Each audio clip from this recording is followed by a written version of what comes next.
Assessore Fontana, ecco al via Agrigento Ricicla, una serie di concerti che hanno lo scopo di annunciare appunto il prossimo servizio di raccolta differenziata che partirà successivamente ad Agrigento. Sì, queste sono solo alcune delle iniziative nell'ambito di Agrigento Ricicla. Abbiamo già fatto una stagione di interventi in alcune scuole di Agrigento, adesso stiamo organizzando 3 eventi, 3 concerti che ci servono per attrarre quanti più giovani possibili, perché noi consideriamo i giovani e gli studenti gli agenti di comunicazione della raccolta differenziata più efficaci. Perché la raccolta differenziata non va semplicemente fatta, perché il giorno in cui si tolgono i cassonetti dalle strade la raccolta differenziata per forza di cose si deve fare, ma va fatta bene, perché se viene fatta bene il risparmio per la comunità è un risparmio importante, se viene fatta male non è un risparmio importante. Quindi noi facciamo appello a tutti gli agrigentini che hanno voglia anche di divertirsi oltre che di informarsi, perché vengano il 24, il 25 e il 30 a queste iniziative.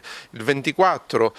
ci sarà peraltro una cosa molto particolare, ci saranno più concerti durante una giornata, il 24 ci sarà una cosa molto particolare, dicevo, perché si esibirà un gruppo toscano, un gruppo importante che però ha una particolarità, suona strumenti che non sono strumenti tradizionali, sono chitarre, basso, batteria, fiati che vengono autoprodotti utilizzando materiali banali, una cassetta di frutta piuttosto che una cassetta di vino, un tubo di gomma, un imbuto, quindi c'è questa particolarità che rende molto originale un concerto che per il resto è un normale concerto rock blues. E questo stesso gruppo l'indomani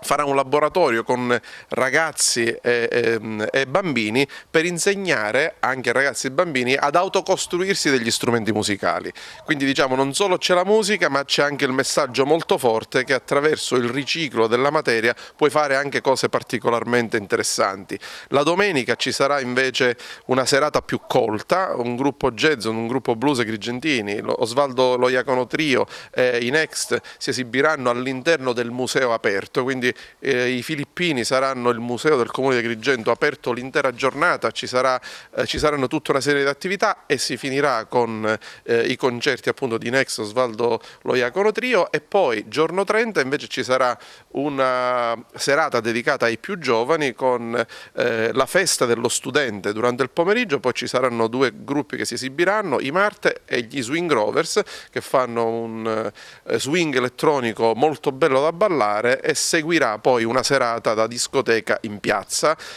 anche lì con un tema. Noi invitiamo i giovani, speriamo che siano migliaia di giovani, a partecipare ad una serata da ballo non sporcando Piazzale Aster. Quindi l'obiettivo sarà quello, il messaggio che verrà lanciato il 30 è: si può ballare, ci si può divertire, però raccogliendo la plastica e il vetro negli appositi contenitori piuttosto che lasciarli per terra. Oltre ai concerti sarà avviata anche un'azione di informazione prima dei concerti, distribuendo anche del materiale illustrativo.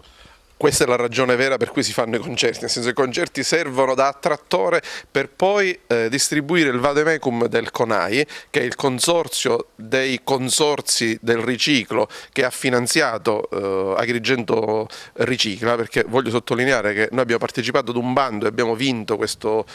bando, quindi è un finanziamento che ci arriva dai consorzi di filiera, e ovviamente distribuiremo in questa occasione e per i prossimi mesi questo vademecum che serve